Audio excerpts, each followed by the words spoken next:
I am a committee member of the Young Statisticians Section of the RSS.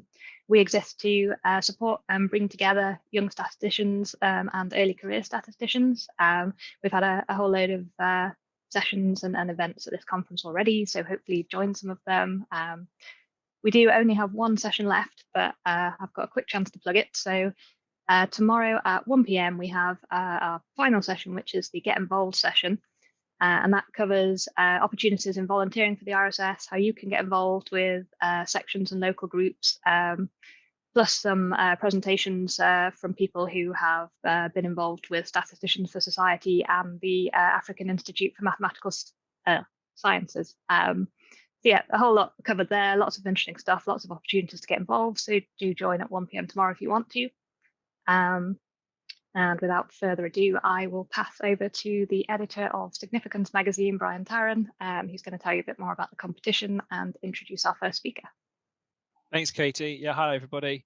So this session's tied to the Statistical Excellence Award for Early Career Writing, which I have been running now for 9 years in partnership with the RSS Young Statisticians Section. I still struggle with that word 6 years on as the editor of Significance. So the award exists to celebrate career young statisticians and data scientists, really anybody who's interested in data and works with data. And we look for those people who can sort of demonstrate the skills necessary for effective communication, and those people who recognize just how important it is for statisticians to explain their work to an audience of non-experts. So this year we ran the competition, we launched it, and then COVID-19 hit and lockdowns and disruptions started, but we were really pleased that we still received entries from a number of different countries for this year's competition.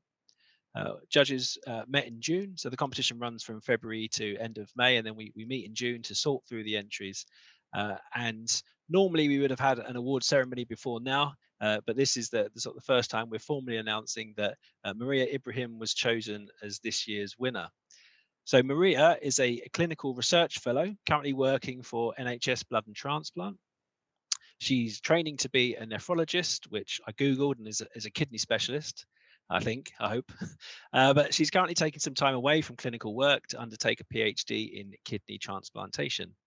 So Maria has been working with the Statistics and Clinical Studies team at NHSBT for around 2 years to analyse UK transplant registry data and to look into optimising deceased donor kidney transplant utilisation.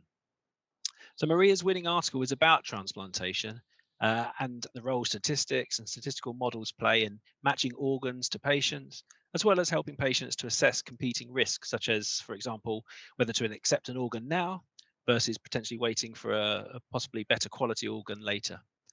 Her article is titled Primum non nocere, which is terrible Latin pronunciation, I'm sure. It means first do no harm. And it will be published in our December 2020 issue. So congratulations, Maria. We will arrange to have your trophy sent to you soon, so I'll speak to you after that about this. But for now, I'd like to invite you to give a talk based on your article, and please, if people listening have questions, do ask them in the chat and we'll get to them after Maria finishes speaking. So over to you, Maria. Hi, thank you very much, and thank you for the introduction. I'm just going to try and share my screen now. Right. So Brian, thank you very much for the introduction. I'm very pleased to be talking here today. So my title is, as you mentioned, First Do No Harm, and I won't try and attempt the Latin pronunciation of it. So first of all, my disclaimers. So as you mentioned, I work for NHS Blood and Transplant, and I'll explain a bit about who they are in just a moment. And my second and most important disclaimer is that I am not a statistician by trade. As Brian said, I am a nephrology trainee, so I'm a training kidney doctor, but I have been working with the statistics team at NHSBT for 2 years, and I'm currently undertaking a PhD in organ utilisation.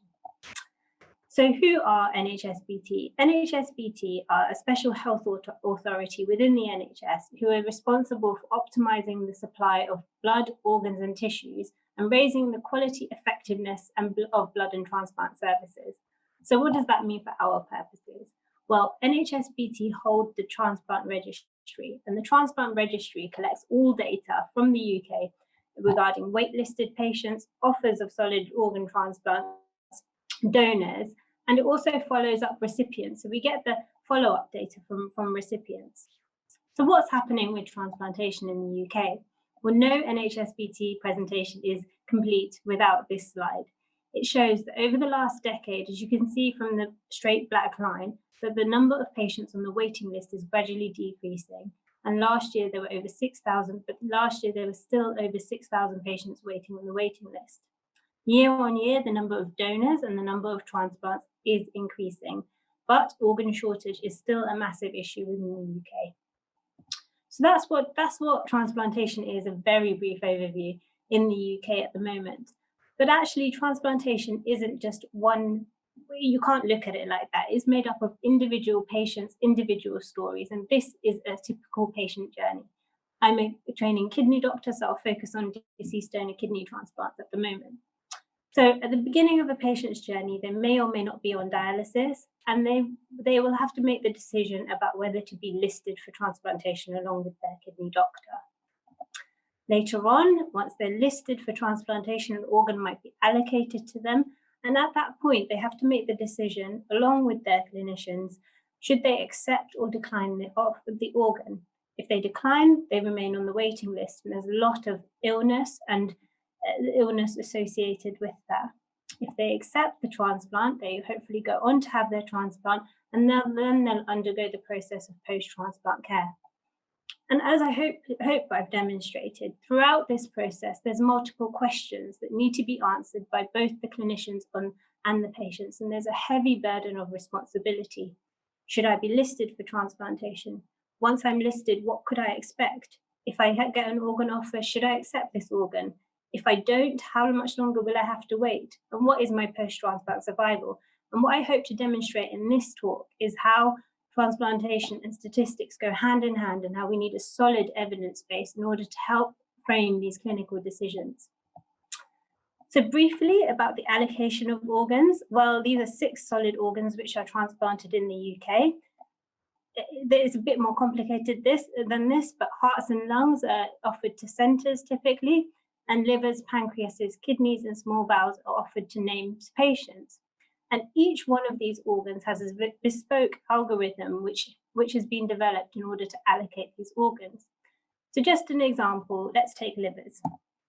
So in 2018, a new offering scheme was developed for livers in the UK. And the objective of this offering scheme is to make it as equitable as possible throughout the UK.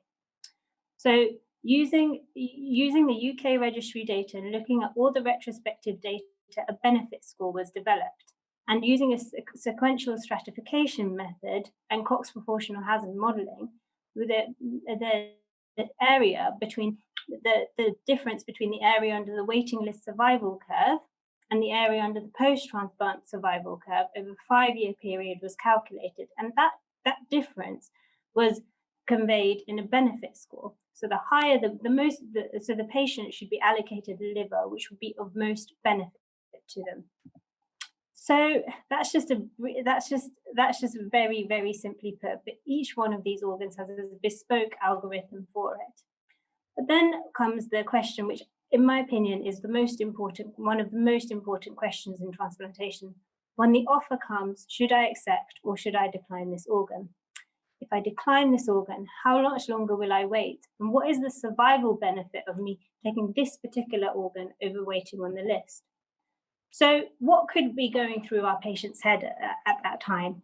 So I looked at a trustworthy source. I looked at the Mail Online, which is not to be found at, I think has about 22 million readers in the UK.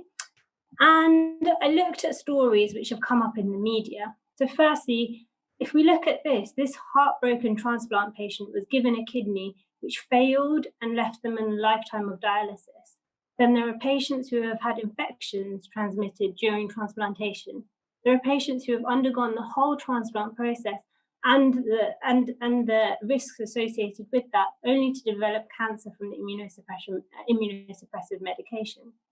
On the other hand, there are patients who would gladly take any quality of organ in order to just get off the waiting list. And there are medical breakthroughs. There are transplants which can be done on HIV positive patients in the NHS, which can only be a good thing. So these are some of the stories which may or may not have been, our patients may or may not know about. So what do we have to help us when we're making this decision within the NHS? Well, we've got solid organ transplant guidelines, we've got consent booklets and videos, we've got online resources as well in the form of online calculators. This again is a lot of numbers which are given to the patient. Now I just wanted to highlight the issue of risk literacy at this point. So I'm going to use an example given by Gerd Gigerenzer, who's a German psychologist. And he went to 5 metropolitan cities and he asked pedestrians what is meant by there's a 30% chance of rain tomorrow. So this is something we hear on the radio and the news all the time, and we all know what that means, don't we? There's a 30% chance of rain tomorrow. But when he asked pedestrians, some people said it will rain 30% rain tomorrow 30% of the time. Some people said, well, no, it means it will rain in 30% of the region. Some people said it will rain on 30% of the days for which this prediction had been made. And some people said, no, that's ridiculous. It means 30% of weather forecasters think it will rain tomorrow. So with such a simple statement, there's already such confusion around it. So when you're making decisions about survival benefit, of course, we must be absolutely clear about what we're talking about. So we developed a project within NHSBT where we wanted to demonstrate to patients what their possible outcomes could be from the point of listing for kidney transplantation. And as you can see in this, there are 3 possible outcomes for them. They could get transplanted, they could get removed from the list, or they could die on the list. In order to develop a study, we used a competing risk analysis, which hadn't been used at NHSBT before, and we wanted to demonstrate to patients outcomes of patients who had similar characteristics to them in the past, and we wanted to develop an online patient communication tool. So what is a competing risk? A competing risk is an event which precludes another event from occurring. So in this case, if you die on the list, you can't get transplanted. If you get removed from the list, you can't get transplanted. So those are competing risks. In our normal survival analyses, we censor competing events, so or we incorporate them to composite endpoints. But if we're talking about accurately estimating risk, there are better ways of doing this. Censoring should be independent of outcomes. So what that means is that patients censored at any given time point should be representative of those still at risk at the time. So there's a paper from a few years ago that demonstrated this quite nicely. So in the box, we've got our patients at risk, so our risk set. You can see in a survival analysis, our event of interest is death. So over time, the number of patients in our risk set decreased because the number of patients die, because there are patients who are dying who are taken out of the risk set. The patients who experience a competing event, in this case transplantation, are also removed from the risk set. And this gives us a ratio or a hazard ratio. But when we're talking about a competing risk analysis, we've still got our risk set, but as patients die, they're taken out of the risk set. But the patients who experience a competing event, so transplantation, remain in the risk set, and this gives us a different ratio, so a sub-distribution hazard ratio and a cause-specific hazard ratio.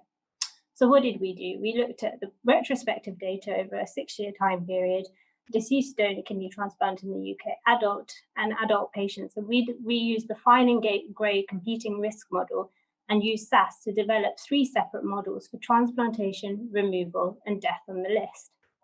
Each of these models gave us a separate cumulative incidence frequency, so a separate curve, and you can see this demonstrated on this graph here. So you can see that over time, so over the years post-registration, your time of transplantation increases, death increases, and removal increases. So the risk of each of these events, chances of each of these events occurring over time increase. So we aim to develop this into an online patient communication tool where patients could put in their baseline characteristics and they can see on this graph what might happen to them. So in the blue, we can see transplant, and then the CIF for removal was set on top of that. So was set on top of that in the dark grey, and in the light grey you've got death on top of that. And this is for a patient who's aged 50 to 59 years old. And as you can see, if you increase the age, those lines change. So if you increase the age, if you're older, your chances of transplantation decrease, your chances of removal and death increase. But that could all still be as clear as mud for patients. We don't know. We want to make this as easily interpretable as possible. We think we found a method which is better at assessing risk for patients. We feel that this is an appropriate statistical technique, but how do we demonstrate this to patients? Well, to do this, we teamed up with the Winton Centre for Risk Evidence and Communication, who you might have heard about the other day. The director for whom is David Spiegelhalter, who we heard from on Monday, and I'm sure needs no introduction. So the Winton Centre have we've worked with the NHS before, and they've set up a website. And this is their Predict website, which demonstrates outcomes post for ladies with breast cancer. So it demonstrates the same data in a variety of different formats. It's important that the tool is used by patients in conjunction with their clinicians. And the same data is demonstrated in table format, as a survival curve, as a bar chart, or as icons to make it as easily interpretable as possible throughout the board. So to conclude, I hope that I've demonstrated that transplantation and statistics go hand in hand. The UK Transplant Registry informs each part of the transplant process, and we need a solid evidence base to guide us. There is a bit of trial and error. We found that with the fine and grey model as well, and here's a bit of a plug. If anyone has developed a multivariable and multivariate fine and grey model, please do contact me. It would be nice to have a chat, because there are still things we can improve. We need to focus on what patients need and what they want to know. Do we have the data to answer the questions that they want? And if we do, then how do we make it as clear and as easily interpretable as possible? So thank you. And I just want to say thanks to all donors and their families, and all recipients and their families for helping us create the UK Transplant Registry, without whom this work would not be possible. And thank you to the NHSBT Stats and Clinical Studies team as well. That's it. Thank you, Maria. We'll now take questions on your talk. I mean, I have some to get the ball rolling. I might have missed something in the talk, but when you talk about removal from the list versus death or transplantation, what's the grounds for removal other than death or transplantation, or is that the only ones? So someone can get removed from the list because anyone's got a choice to change their mind, so they could decide that transplantation is not for them. But the most common removal for removal from the list, the common reason is that they've deteriorated in their condition to a point where they wouldn't be suitable for transplantation anymore. So it's likely, the most likely thing is that eventually they would die, but they've become frail. And that's what I meant by the risk of remaining on the list, because remaining on the list isn't a static thing. As time goes on, patients do become frailer, and it has its own risks associated with it. Thank you. And so the Predict tool that you showed there was it breast cancer? Was that right? Yeah. So is there one now developed specifically for patients thinking about transplantation surgery, or is that being developed at the moment? Being developed. So that's the competing risk model that we've developed now. We're showing to patients and we're asking them what they think of it. Is it interpretable? Do they understand what we're talking, or do they understand what we're trying to demonstrate to them? And is this what they want to know? So there's no point demonstrating lots of data to patients that isn't of interest to them. We want to know, what do you want to know, and are we showing that to you well? And so in your sort of training at the moment to be a kidney specialist, have you had the opportunity to have those conversations with patients and to see firsthand the struggles that they might have in trying to understand and trying to assess their risks and weighing them? Yeah, we see it all the time, but it's very difficult. So the reason why we're trying to develop this website is so that we can have these discussions from the beginning in clinic in a nice, format where they can go home or they come with family members, etc. What we often see is that kidney offer will come, and it will always be 3 a.m. and you call the patient in and you're trying to have this complex discussion where you're saying, well, the donor had X and Y characteristics, i.e. they might have had a history of cancer. So your risk of developing cancer with this kidney is X. Whereas from the beginning, if you're able to demonstrate those risks to them, they know exactly what you're talking about. But yeah, this is a very frequent discussion that clinicians are trying to have all the time, and as well as discussing with patients, it's something that the doctors and the nurses and the clinical teams need to get their head around as well. We need to understand it well if we're going to explain it, and sometimes we don't. Yeah, I think you make an important point there about the sort of 3 a.m. call, and this comes through in your article, is that it's not a conversation that you can have at leisure, is it? It's a conversation that you have to have and make a decision on quite quickly. So I guess that actually effective communication is key. We got a question from the audience about how do you know that the patients have understood what you're presenting them, and that they're able to use that information correctly? Yeah, so a common technique that's used in consultation, I guess it's very personal and it's very variable between doctors and between transplant centers, which is a problem. Is that you ask someone to repeat back to you or to explain back to you what they've understood.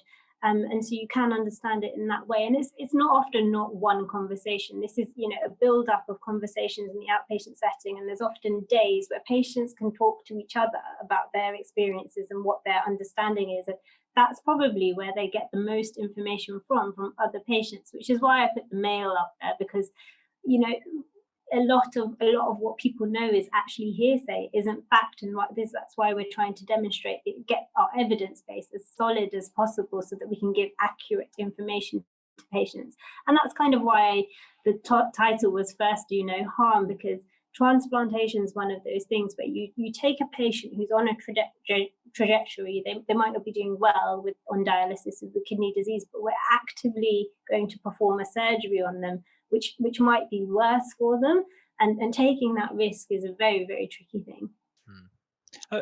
We got a question from one of our later panelists, Joy. She asks, how long do patients typically have to decide whether to accept or reject a transplant offer? So when we get the call about kidney, we have to let them know within an hour, within 45 minutes normally, whether we want to accept it to the centre. But that's not the patient, that's the clinician. Then you call the patient in and you will discuss it with them. So they might have a few hours, but other than that, it will have to be a quick decision, because if you say no, then that organ needs to go to someone else. It's a very precious item. It's a very, very precious gift that we've been given, and we don't want to waste it. So then you do have to make a fairly swift decision. So they don't have to make the decision there and then, like the clinician does, whether to accept it. So you can accept it and then discuss it with the patient once they've come. Okay. But that's why it's important to have these discussions beforehand, so that you can be prepared. For when the call comes. I see. Yeah. Another question from the audience is, how much variability is there in what stage of disease / decline patients are already at when they're added to the transplant list? There is quite a variation. So some patients are added to all patients who are added to the list have to undergo a process where they must be fit for transplantation. So they are fairly fit. That is the cohort of patients we're looking at who've been listed. But some patients haven't had dialysis at all before, and they will be very different to someone who's had dialysis for 2 years already and then gets listed. Katie, you had a question that you wanted to ask Maria? Yes, I did post it in the chat, but I'll ask it myself. That's a good point. I was wondering, it sounded from what you said as though you have a shorter time limit where the centre actually decides whether or not to accept it before you perhaps even discuss with the patient whether or not they would like to accept the organ. So I was just wondering what the reasons might be why the centre is able to make that call before they've even mentioned it to the patient. Yeah, it's a very it's a very good question. So if a organ is offered, you don't think that it's suitable for your patient at all, i.e. the risk is too high, you can reject it before even discussing it with the patient. i.e. You wouldn't feel comfortable transplanting that organ at all. So the UK guidelines state that all organ offers should be discussed with a patient, and it's good practice to, if an organ has been offered for them, but it's not mandated. Okay, so it could, if a clinician did choose to reject it, would they then be obliged to tell the patient that had happened? It's good practice, so they might not call them at 3 a.m. and say, listen, I've just rejected an organ for you, but the next time you see them in clinic, they can say, you've had these offers, or they can call them later. And that's something that's under discussion within the transplant community at the moment. I'm talking about for deceased donor kidney transplants. It might be different for different organs. I'm not entirely certain, but yeah, if you deem that the donor or the kidney is in such, or you might see a picture and you might see that the kidney is damaged, or something that would make it non-transplantable, you can say no without discussing it with the patient. Okay, thank you. I wanted to ask Maria how about the sort of the competition itself and how you came to be involved in it. How did you hear about the competition? Because you started by saying you're not a statistician, so how did it come to your attention? The email was forwarded to me by a statistical colleague, and I'm so passionate about transplantation in general. That's what I hope to dedicate my career to, and I've really enjoyed working within statistics for the past 2 years. So I thought they go hand in hand, and it's a great story to tell, I think. I agree, and so the idea of wanting to sort of get across the statistical work that goes on in any sort of transplantation decision.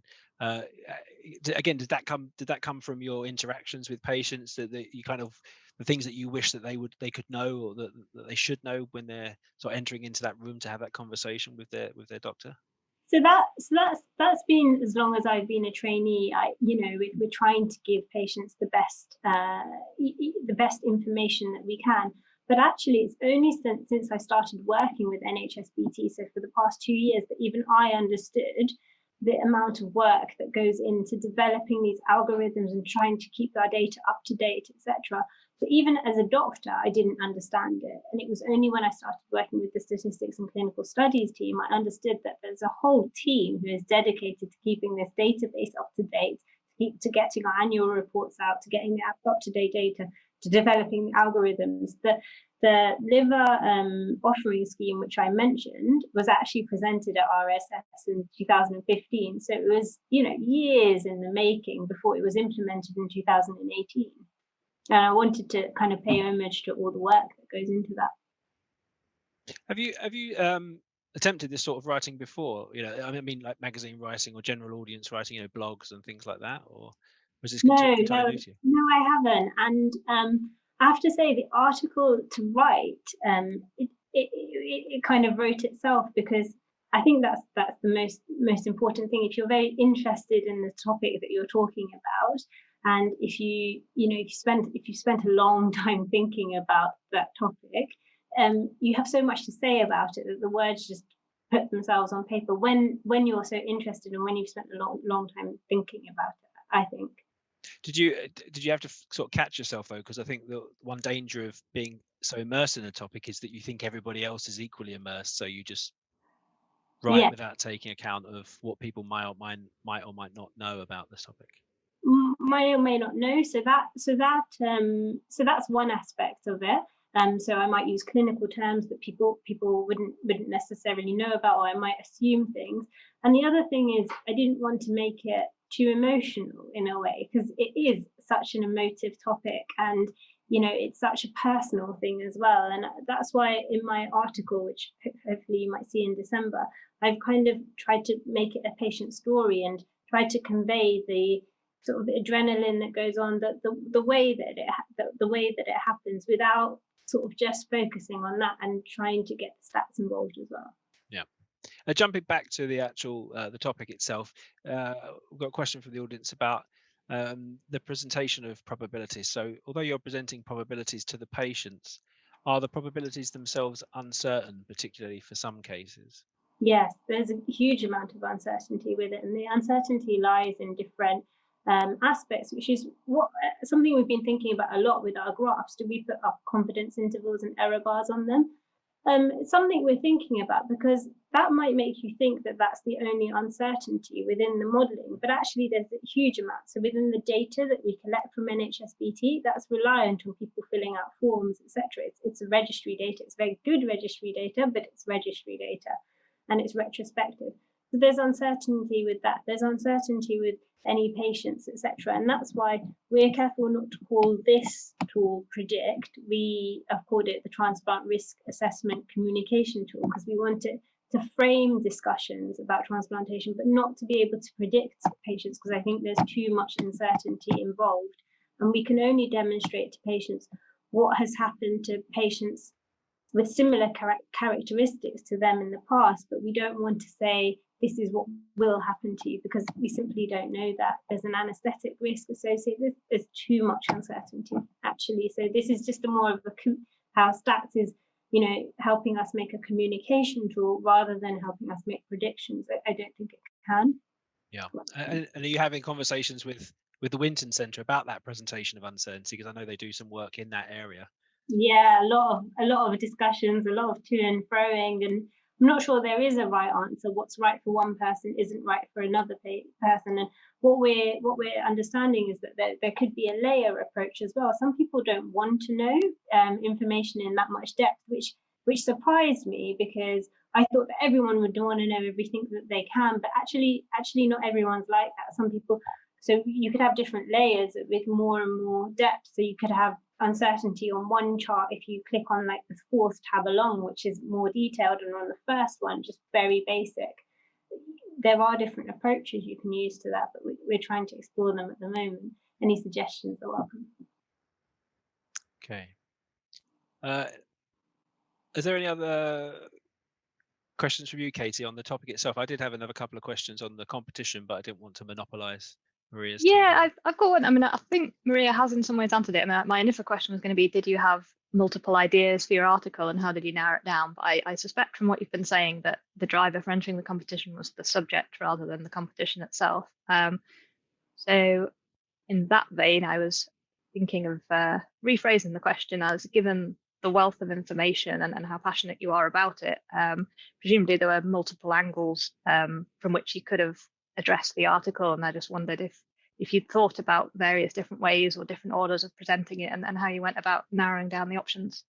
Yeah, there's so much to talk about. So the reason I went for a patient journey and I just focused on two aspects of where statistics are involved is because there's so much, and I think it's kind of almost what's best to write about is what you've most been involved with. So this competing risk model and the communication tool I've been directly involved with. So even though it's just one aspect of the huge complex system, it's one aspect which is close to my heart. So I wrote about that. Yeah, I mean, I think that in the article, sort of the passion for the subject really came across in the article, which I think was one of the things that really made it stand out as well. Yeah, thank you. Yeah, no, and I would say that your advice there about following what you're most familiar with or you're most interested in, I think is good advice generally for when you're having to sort of write these sorts of articles, right? You need to be passionate about it. You need to be interested in it to convey that to the readers so that they can share that passion, they can share that interest. Are there any things? Is there anything? Because we're sort of kind of at the back and forth stage of getting the article ready for publication, or we will be in a couple of weeks anyway. Is there anything that you know now that you might have wished you'd known when you set out into the competition, so that people, it's advice for people next year thinking of entering, perhaps?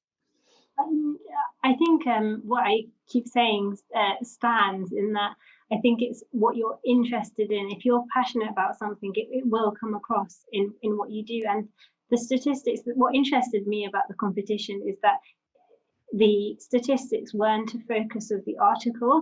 I am fairly confident in my transplant knowledge, but with my statistics, I'm always learning. I put that disclaimer in at the beginning, etc. And what's even if you don't have all the answers, for example, with our fine and grey model, we're still trying, so that's why I was nervous about entering the competition in the first place. We're still trying to find the best way to demonstrate these outcomes, because actually making a multivariable fine and grey model is more complicated than we thought, and sometimes our outcomes are over one. And in the last few weeks, we've been trying to fine tune that after the article has been written. So I guess my advice would be, don't feel nervous or don't get too hung up on the statistics. It's mainly the topic that's important. I hope that's good advice anyway.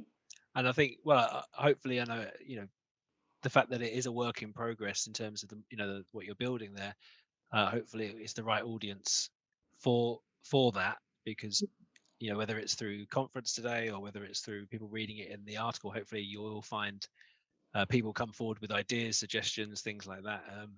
I have emailed Professor Fine and Professor Gray. I'm just waiting for a response. I don't know, that might have been a long shot. Fingers I think it was a long shot. Well, yeah, it's another question, quickly one from the audience about when it'll be available to read.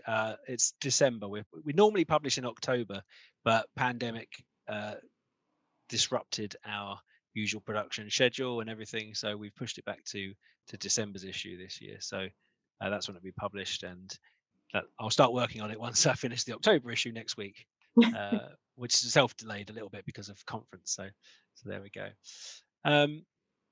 Right, okay. Well, I think if there are no more questions, I'll thank you again, Maria, for an excellent talk, and congratulations again on your competition win. I'll be in touch, obviously, as I say, for details about the trophy and finalising the article for print over the coming weeks. And I'm now going to hand back to Katie, and Katie's going to introduce our next speaker, Joy Leahy. So over to you, Katie. Thanks, Brian. Yes, so we're now going to follow up with a presentation around making statistics fun and interesting and accessible to a wide audience. I'm happy to introduce my fellow YSS committee member and also statistical ambassador. Sorry, Joy, my mind went blank for the RSS. So Dr. Joy Leahy is a statistician at the National Centre for Pharmacoeconomics in Ireland. She's a graduate of mathematics and statistics from University College in Cork and holds a PhD in statistics from Trinity College in Dublin. Her research interests include Bayesian methods for network meta-analysis and statistical methods for health technology assessment. As I've said, she's a stats ambassador within the Royal Statistical Society and also a Young Statisticians Section committee member, and was also involved in the judging for this year's statistical writing competition. So I'll hand over to you, Joy. Thank you very much. Thanks, Katie, and thank you, Brian, for asking me to present in this session. And just want to say, Maria, that was a fantastic talk, really, really interesting. So I'm just going to talk a bit more about communicating statistics in general, in particular communicating to a general public lay audience, as Maria has done so well there in her talk. So firstly, I suppose I just want to define what I'm talking about when I say kind of general public. So, I imagine a lot of people at this conference, may have done a PhD or maybe are currently undertaking a PhD or a master's. And I think when we, do that type of study, we are taught to speak or write in a very specific way. We need to write with a very formal, rigid structure. Every single argument needs to be very much backed up. You need to make sure all your references are appropriate. And I think one of the biggest things is the language that you use. We all, I think in our work, use a lot of jargon. And, obviously this conference this year is a little bit different, but, I often find if I'm chatting to other statisticians, say at break time between conferences, and they're, telling me about their work, I don't always understand. Like maybe it's just me, I don't know, but I often find it tough to grasp somebody else's field of work straight away. And I think, what might mean a specific thing in one, even just little subfield of statistics, might be used slightly differently in another one, or maybe we just don't have those terms at all. So I think one of the big things if you're, speaking to the mass public is that you need to use words and language that are accessible. And, sometimes I suppose that does maybe lower the precision a little bit. And I suppose that's just a balancing act between the two. So what I'm hoping to do with this presentation is maybe just give a couple of tips that I found useful when communicating statistics. So the first thing, it's been discussed a lot in the last talk, focus on areas that you're passionate about. And I think in particular, Maria did a fantastic job in the sense that she's obviously so passionate about, organ transplantation. And in particular, I think what was probably a bonus was that she was particularly focused and passionate about communicating the statistics around that to her patients. So I suppose for this competition, that's basically exactly what we were looking for as, say, the judges. We want a interesting read and something that tells a story, and she really did. She really, I suppose, got us to see things from the patient's perspective, and it was very easy to follow. And I suppose one of the big things is, like, if you're, say, reading an article like this, you don't want to be using up a lot of brain power thinking, oh God, this is a bit of work to go through it. It should flow, and it should be something that is just, easy to understand.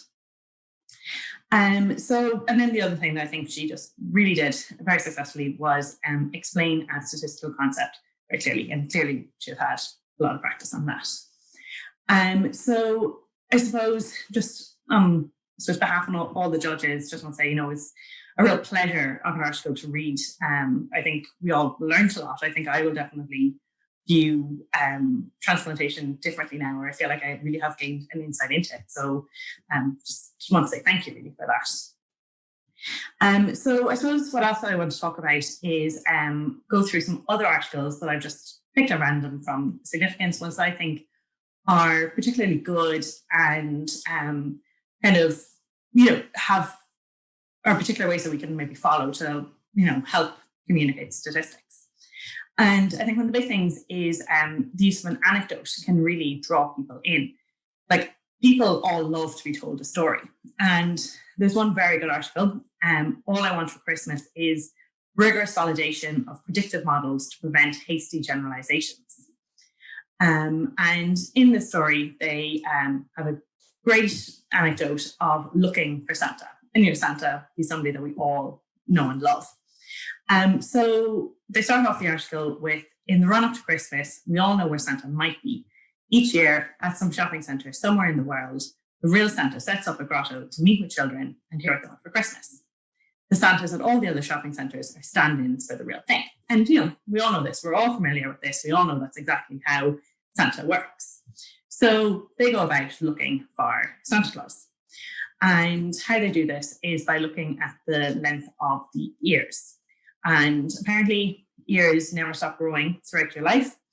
And they say, well, Santa Claus is nearly 1,750 years old.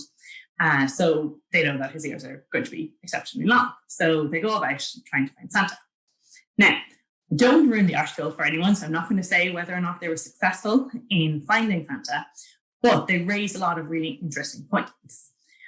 So they talk about whether it's appropriate to use a model on a, say in this case, an age way outside the original data set. So basic extrapolation, so believe it or not, no one in the original data set that the model was built in was actually nearly half as old as 1,750. They also talk about the importance of checking your model on other data or external validation. And they actually go about doing this with their departmental colleagues. So, it's a great article. The Santa Claus theme is running throughout, and it's actually quite humorous as well. And, they make very important points about, Maria mentioned it as well, how useful are predictive models. And, they could have made this in different ways. They could have done a kind of more straightforward, drier sort of piece where they just list the reasons why it might be problematic. But I think by incorporating the story, it really grabs the reader's attention and brings them along. So I really recommend everyone to read it and to find out if they find Santa. Another thing that I think is really useful if you're writing kind of a piece to the general public is to use simple stories and simple graphs, keep it as simple as possible. And there's another great article in Significance, Cancer Statistics, a Survival Guide. And they talk about whether it's appropriate to compare cancer statistics and survival rates between countries. And they discuss a number of biases. So I'm just going to talk about one here that they mention, which is lead time bias. And they tell a very simple story. They talk about two people who both develop cancer on their 60th birthday and neither show any symptoms. The first one doesn't go near a doctor, doesn't know that he even has cancer until age 65 when he's diagnosed as an emergency case. And then unfortunately, he dies 1 year later. Then patient B had developed cancer at the same time, went for a screening a year later and found out that he had cancer at age 61. So he got some treatment, which unfortunately in this case was ineffective. And eventually he also died. His treatment followed the exact same course as the first patient, and he died at age 66 as well. And they have a very simple graph here where they show patient A with the emergency diagnosis surviving for 1 year, and patient B with the diagnosis detected by screening died 5 years later. And in both of these cases, the disease followed the same path, but the way we viewed it was different. And they show this nicely on the graph. And I think, it's just a great example of a very simple graph. And as I mentioned now, I'm speaking mainly about writing to the general public. But even if you're writing an academic paper, a simple graph or a sort of an infographic, a mind map, they all go such a long way. And particularly in today's world with, social media and sharing, if you have a very simple graph, it's more likely to be picked up, potentially shared or retweeted. And I think it can be really useful. So, as I said, I suppose the main things are a passion and keeping it simple. But you might think, how do I know, or what is even simple? How's that defined? And obviously there's no kind of magic way to define it, but there are a couple of guidelines and rules of thumb that I found useful. So one of the first things is the Fleisch-Kincaid grade level reading scale. And basically it says how many years education somebody would need in order to understand your work. So at the basic level, between 0 and 6 years education, you're new to reading and you can understand basic books, children's books like The Buffalo. If you have 6 to 9 years education, kind of finishing primary school, most people will understand Harry Potter. If you have 9 to 12 years education, you might understand Jurassic Park. And then by the time you finish, say, high school or secondary school, you might understand A Brief History of Time. And then after that, apparently at the end of your undergraduate degree, you will be able to understand an academic paper. So, I'm sorry, this is actually American, but I assume the guidelines are similar everywhere. What they say is, if you want it to be understood by 80% of Americans, you should aim for a grade 8 reading level. So sort of a Harry Potter reading level. So then to go a bit further into how you do that, again, apparently guidelines state that you should have about 15 to 20 words per sentence for readability. And I looked up one study that said readers understood 100% of information when sentences averaged 8 words or fewer, over 90% of information when sentences averaged 14 words, and less than 10% of information when sentences averaged 43 words. And obviously that's a very long sentence structure and you should be breaking it up. Now, because I'm in a statistics conference, I feel I do need to kind of put in a bit of a disclaimer here. I didn't actually find the original paper. I was looking at a press release, so I don't have the details. So as Maria mentioned earlier on about how people interpret statistics, I'm not too sure whether over 90% of information means that 90% of people understood 100% of the information, or everyone understood at least 90% of the information. So, you do have to maybe take this with a pinch of salt. But I still think, it gives a good rule of thumb to go by. So next is, well, how do you check your reading level after you've written a piece? And it's actually quite simple to see, even just on Microsoft Word. You can select an option that readability statistics is always shown after a spelling and grammar check. And then when you go to review your work, it will give you a lot of interesting information. So on this piece, just a random document, it says the Flash Kincaid grade level scale is 10.2. So there we're at sort of a Jurassic Park reading level, and you want to bring it down to more of a Harry Potter grade 8 on this scale. And it can give you some ideas on how to do this. If I look at the average words per sentence, in this case, it's 19.4. So it's kind of at the top end of what they say is acceptable. So maybe I could go and try and break up these sentences. It also says that 60% of sentences are passive.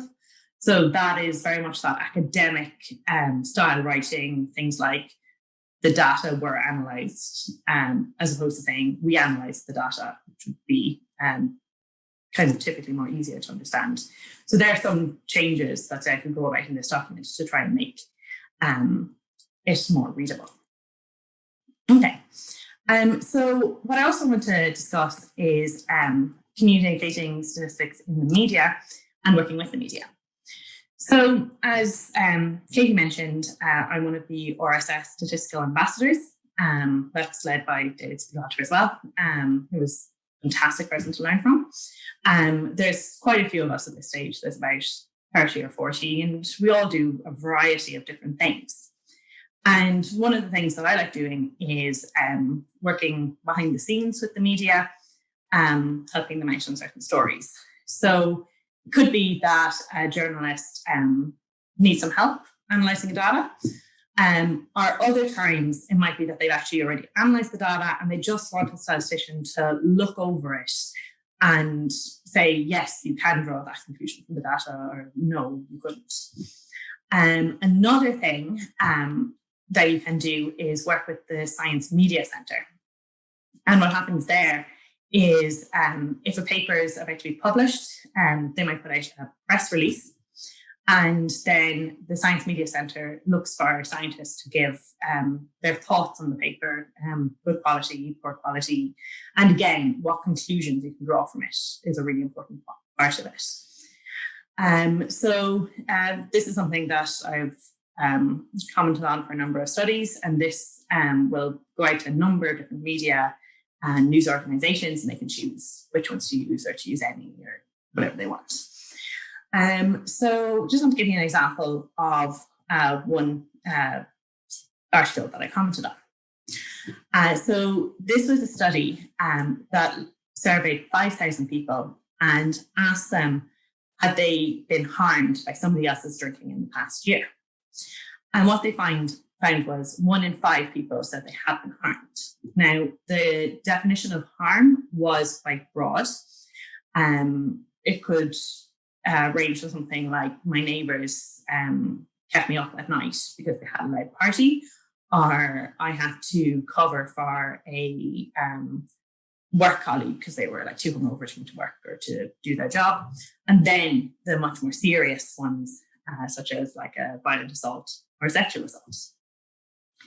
And in this case, the number that reported, as was phrased in the paper, being pressured or forced into something sexual was thankfully quite low, and it was fewer than 1%. In the study, they broke down all these different harms by perpetrator, and in this case, the most commonly cited perpetrator was a partner sharing the same home. Now, this was on a very small group of people, and I put in a comment saying, with such limited type of data on this harm, it would not be appropriate to draw conclusions on the most frequent perpetrator of this type of harm in this specific study. And this is one of many quotes that I said. A lot of it was actually saying I thought the study was about good quality. But The Guardian picked this one to include in their article on it. And, I was delighted to see it, delighted that I could in some way help interpret the paper and add to the discussion. But as I mentioned, many news outlets would have round stories on this, and they can choose whether or not to include quotes. So I just want to give you an example of some of the other headlines associated with this same paper. And before I do, I just want to summarize again. There are 5,000 people in the study, and fewer than 1% said they've been pressured or forced into something sexual. So the Mail Online, their headline was "People pressured into alcohol by partners," people pressurized into sex by partners drinking alcohol study.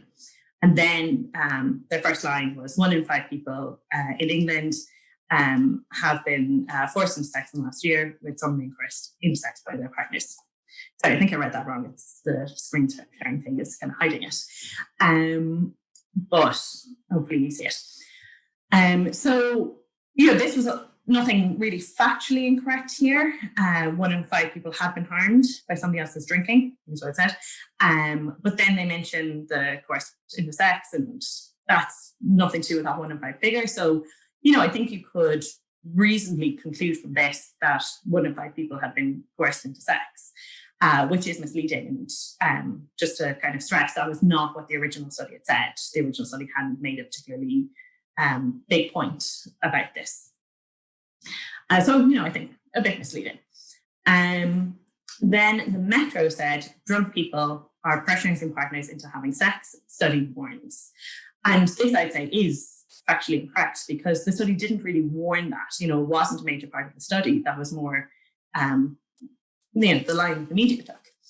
And then finally, Sky News, people pressured into sex by partners drinking alcohol, study warns. And again, that study warns thing, I would take issue with, really.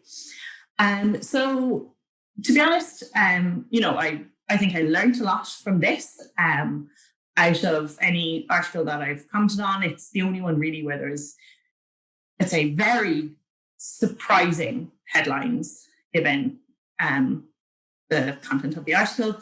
But I think the thing that it really drove home to me was, even if a point seems really obvious to you as a statistician, it might not be obvious to everyone else. We're used to analysing data. We can be like, of course, it doesn't say that, but that's not clear to everyone else. So, I suppose the big thing is, when you're talking to people, don't be afraid to state the obvious. Not everyone knows what you know. So I think it is important to, come up with really, really clear messages. And that comment that I put in, it wasn't my main comment either, or something I kind of only put in as an afterthought, but I was really glad I did, so that at least one paper had, something that I thought was a bit more accurate. Okay, so I suppose, it would be great if more people were doing this. I think there is a lot of scientists out there that talk to the media, and obviously in statistics we have David Spiegelhalter, who does so much great communication for us, and a number of others that we've heard from over the last couple of days. But I think it's something that would be great if more people were involved in. And so I suppose, how do we achieve this? And for that, I'm going to go back to significance again. And there's a great piece by Sandra Alba, this time more of a commentary piece, Time to Talk About Trust. And she talks about a problem of the growing lack of trust in research, and that through the media, people are confronted with an overwhelming amount of scientific evidence. And, I think it is hard for people to know what to trust sometimes. I'm kind of purposely staying away from the whole COVID space. I think we've all had enough of that to last a lifetime. But, I think there's a lot of lessons we learned there, and obviously the knowledge around that was evolving, the science, that we understood was evolving, and things like how death rates compare between countries was very different, and that may have been confusing for people. The evidence for masks as well was something that we learned a lot about over time. And I think especially if experts don't really get a point right the first time, people can become very kind of tied to their own opinion, and it's kind of hard to change at a later stage. So it would be great if we had something there at the beginning, where clear messaging, basically. So Sandra in this piece talks about societal rigor to nurture public trust in research. And she suggests maybe a complete overhaul of reward structures in academia is required. And I think that is a really good point, because if you're, say, looking for a job in academia, a lot of it is about how many papers you've published, how many citations you have, and maybe there should be other sort of emphasis on other things as well. And I think RSS as a society does a great job of nurturing that interest, with things like, say, Significance Magazine, with this competition, with the Statistical Ambassadors, with just so many talks over the last couple of days on teaching people how to communicate. I think they do a great job, and I think it would be great if there was more of that kind of throughout the statistic community. So I think it's something that I would encourage everyone to get more involved in, and I just have a couple of ideas for practice. There's really an endless list. But what I would suggest maybe is obviously submitting to Significance, entering, say, this competition, or I think just in general throughout the year, submitting articles. If you can write something like Maria wrote, it's fantastic to be able to explain your field in such a simple and passionate way. Other things are answering questions on boards, things like Quora and Stack Overflow or help rooms. And if you have to explain a concept to someone else, maybe who's applying it in a slightly different way, it strengthens your own understanding of the concept, and also helps you to hone those skills of communication. Say for anyone doing a PhD at the moment, if you're not already doing so, tutoring or lecturing is also a great opportunity to practice your communication, and particularly if you have to stand at the top of the room and answer questions off the cuff. It is something that really helps your communication skills.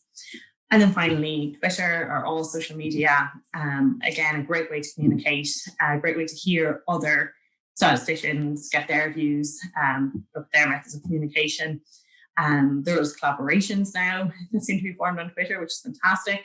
And even, if you write an academic paper and if you can tweet it and maybe include a little layman summary, that's fantastic, I think. So thank you very much. And I will pass back to Katie now. Thanks, Joy. It was a really great talk, and lots of really thought-provoking and interesting examples there. So thank you very much for putting that together. Thanks. And speaking to us all. It's actually a subject that's really close to my heart. So for the benefit of the audience, I'll mention that when I'm not on the RSS committee, I work as a government statistician. So a huge part of my job is trying to present government statistics in a way that the public and or journalists will not either willfully or accidentally misinterpret.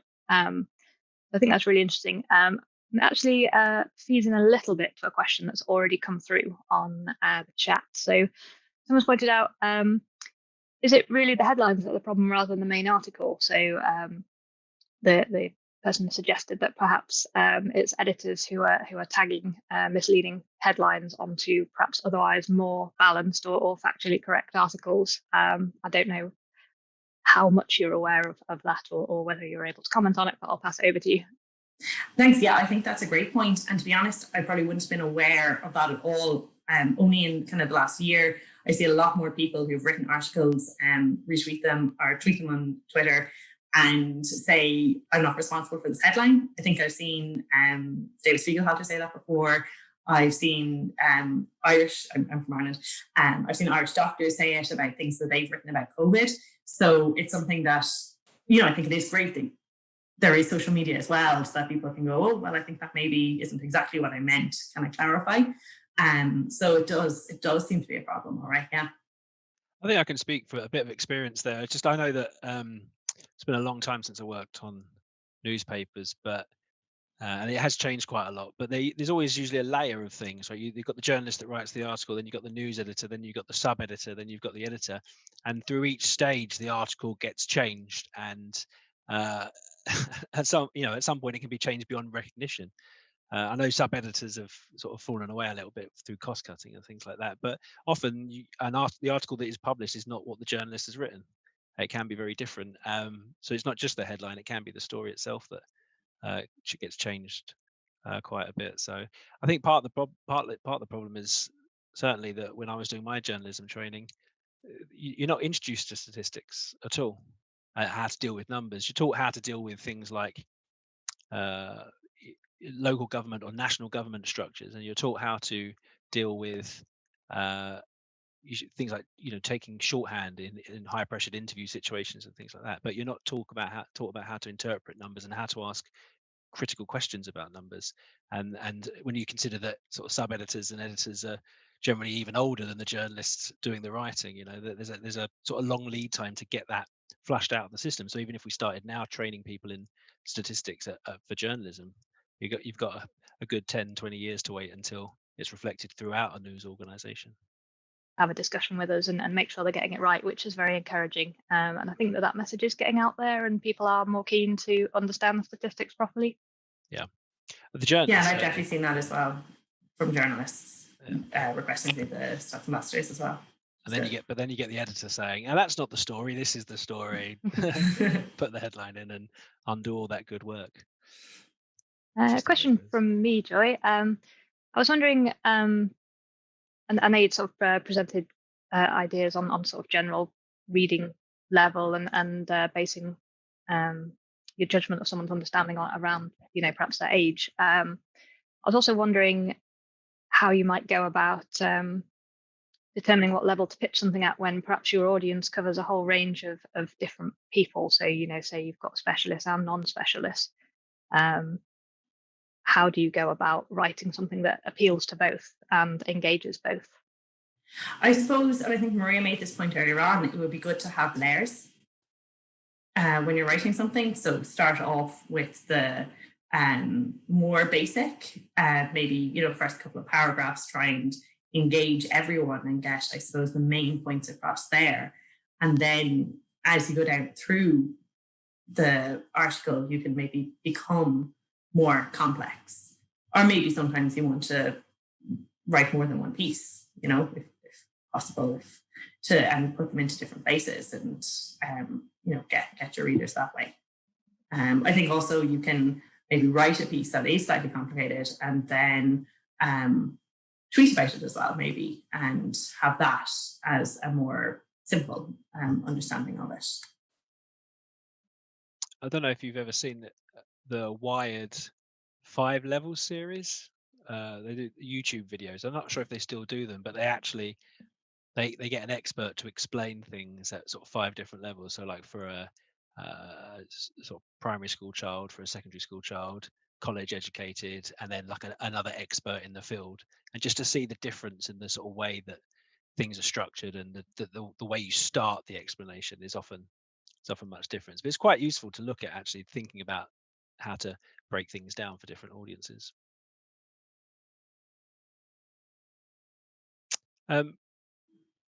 Joy, I wanted to ask you about your work as a stats ambassador. How long have you been in the role now? So I was part of the third cohort, which was only in 2018.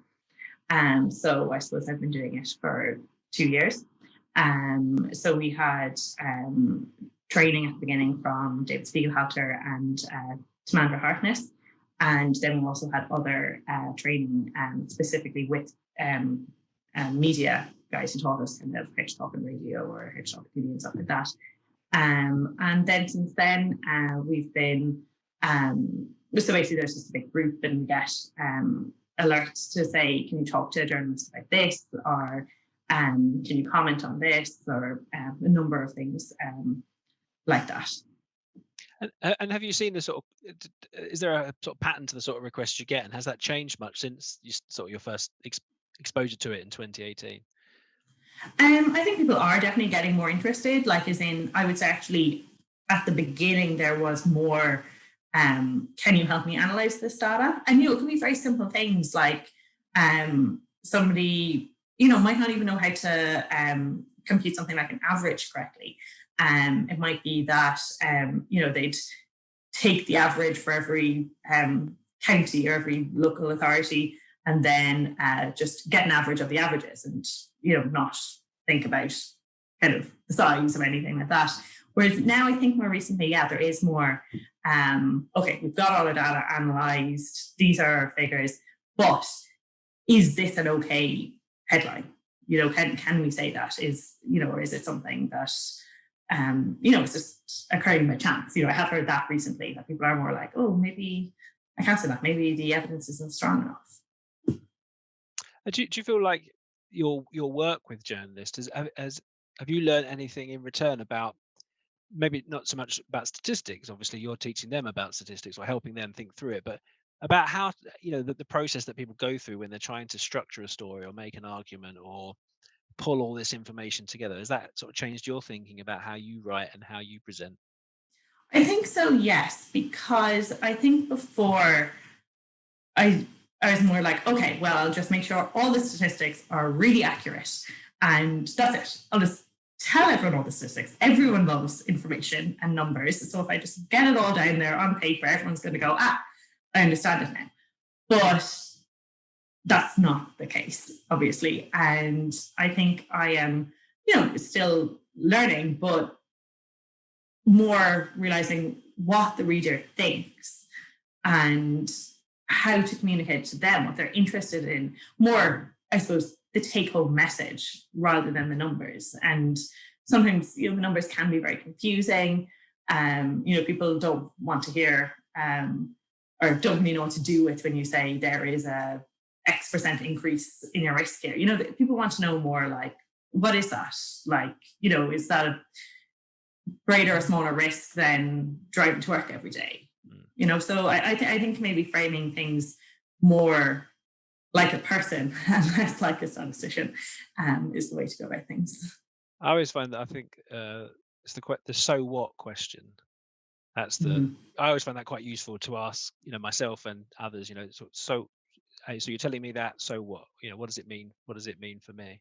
I had to write a chapter for a book recently where they were asking, it was about storytelling, and I found something, I'm just trying to find it now. It's called the X plus Y formula. So X is the thing that you want to write about, and the Y is, why people should read it. And you have to keep refining that formula. You can keep playing it over in your head and thinking about it over and over again until you sort of get the XY formula that works for the audience. And it takes time, and you don't always get it right. But it's something that needs to sort of keep practicing. Yeah, we have got an additional question through from a member of the audience, which is, how do you decide what information to display in say, a picture or a chart, and what to present in words? Or do you need both, or is it different depending on the audience? I think if you can, putting it into a picture or a chart is better, in particular a picture. And, I think maybe you can put it in the text as well. You can expand on it. But I think, sometimes people do get bored halfway through an article and they might just go straight to the picture. Obviously, if you're writing for the media or, something, you have limitations. You don't see loads and loads of charts in a newspaper. So then you have to work around the requirements there. So I think it does depend on the audience, but also really depends on the medium. If I could chip on that. Sorry, Brian, go ahead. Katie, I was just going to say, because this is something that comes up quite a lot when we're reviewing articles for significance, or they're being edited. And it's, I think, how do you decide what to put in a picture or a chart?